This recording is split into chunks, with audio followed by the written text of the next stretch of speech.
My name is Sebastian Junger. I'm a journalist and author.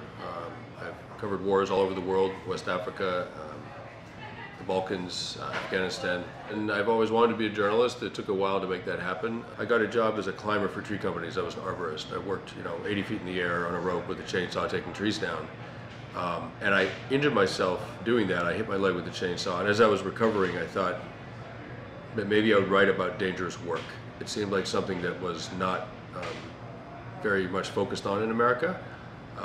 Our country, every country needs things to be done that are dangerous and get men killed, usually men.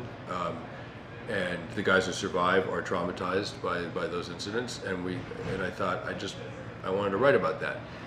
I happened to be living in the town of Gloucester, Massachusetts at the time, and right as I was limping around recovering from my wound and thinking about dangerous work, a huge storm hit and sank a local fishing boat called the Andrea Gale, killed 6 men. And I wound up writing about that, and that became my first book, The Perfect Storm. So after The Perfect Storm came out, I just continued working overseas, this time for magazines. I was in Afghanistan in 1996.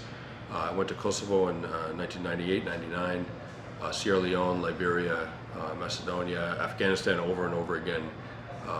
So I had these 2 parallel tracks, one as an author, writing books back home, and then one as a war reporter covering civil wars around the world. If someone came up to me and said, I want to write a book, I would say, you need to find a topic. I mean, I only know about nonfiction, first of all, so I'd say you need to find a nonfiction topic that you're so interested in that if you spent the next year researching it and you didn't get a book contract, you'd be pretty okay. You'd be pretty okay with that. You wouldn't feel like you'd wasted your time because you were so fascinated by that world, whatever it is. And you need to write, as a first-time writer, you need to write, 100 pages or so and submit it, and if it's good, you'll probably sell it.